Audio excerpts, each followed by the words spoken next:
Well, World War II Online is the first massively multiplayer online virtual battlefield, I guess is what you would say.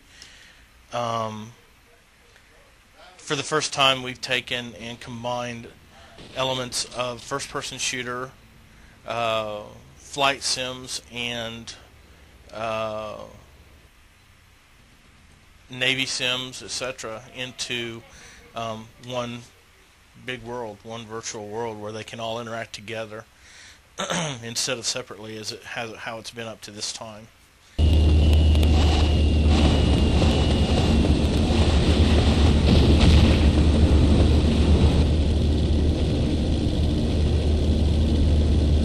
Everything that you see moving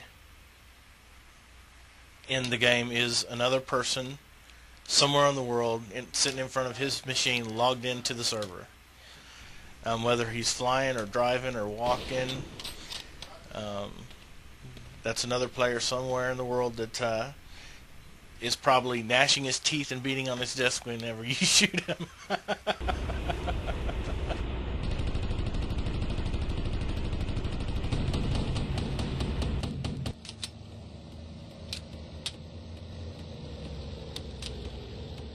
It's the first time that what you do in the air has a huge impact on what happens on the ground. For the first time, you have ground forces calling for you to come and support their their advance or help to suppress enemy aircraft from beating up on them too hard so that they can meet their objectives.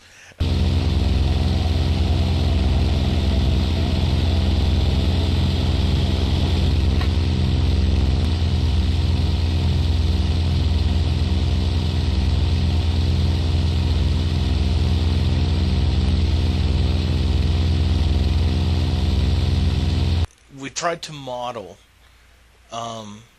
airplanes,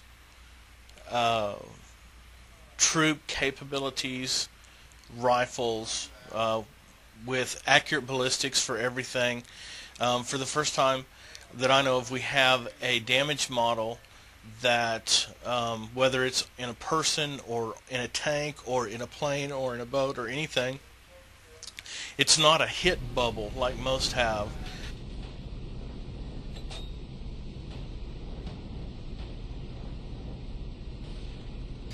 What we've done with our damage model is we've actually created components within the 3D model. These are made out of polygons, which is what all 3D models are made out of.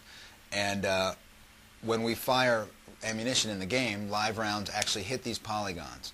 So the detection of hits and damage is done in a 3D environment, which is just now being able to be done because the CPUs of a year or two ago we're having a hard time with this. Now that we're up to 1 gig processors and all that stuff, things like this are a little bit easier to take to try and do. What you're seeing here basically is the outside damage model, is all this colored in pink, and by the way, the colors are the different thicknesses and their resilience to weapons in the game. Now, as you can see, there's an engine, fuel tanks, oil tanks, the crew is in there, these green items are guns, and all this is collidable in the 3D environment.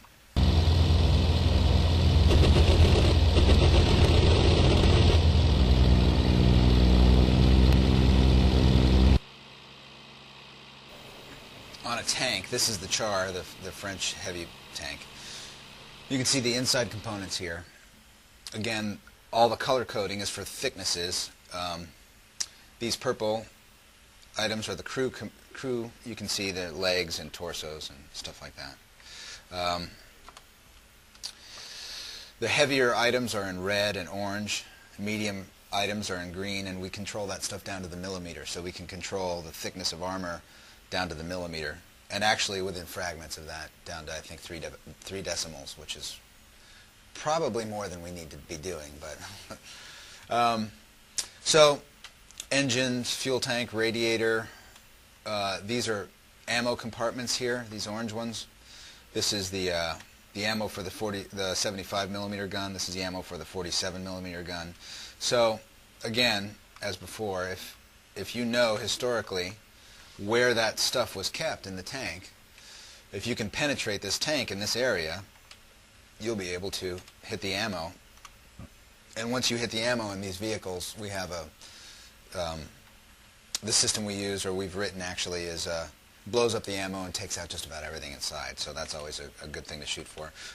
Classic weak spot of the Char is modeled. That's their radiator. So as you go through these objects, there's your radiator. There's the thinner armor of the radiator cover and the grille. So again, the more you know historically about how these vehicles operated and what their weaknesses were, the more you can exploit that in this game. And that's what we're really after, is to make a dynamic battlefield that actually works like reality does. I mean, the interest that people have in World War II is all from movies and books and things that they read. So the closer we can bring that to life, the more of a sort of correct experience they're going to have in the game, the better off we are.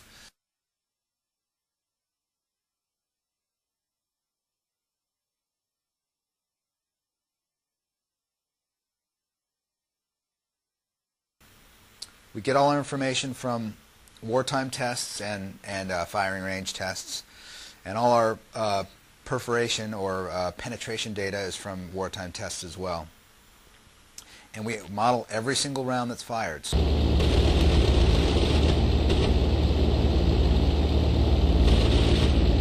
Take, for example, the 20 millimeter MGFF. This gun could fire a bunch of different ammo. HE, AP, tracer, mine rounds, all types of different 20 millimeter rounds. Each one of those rounds has a different amount of explosive component, a different amount of charge, which gives them different muzzle velocities. So the way we do this is the gun itself is simply an object that fires the ammo, and the ammo has a charge weight, an explosive weight, a ballistic coefficient, perhaps a fuse time, penetration constant, and everything that a bullet flying through the air should have to interact with stuff within our environment.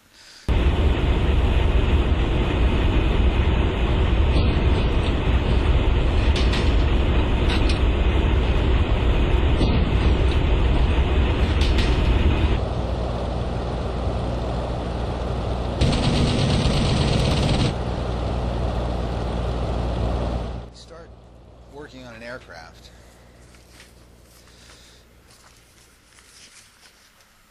The first thing we do is we get information like this to the art department, so they can measure out the various components of the aircraft and make it look correct. So we'll get information like this to the art department, and they'll start making the models. Now,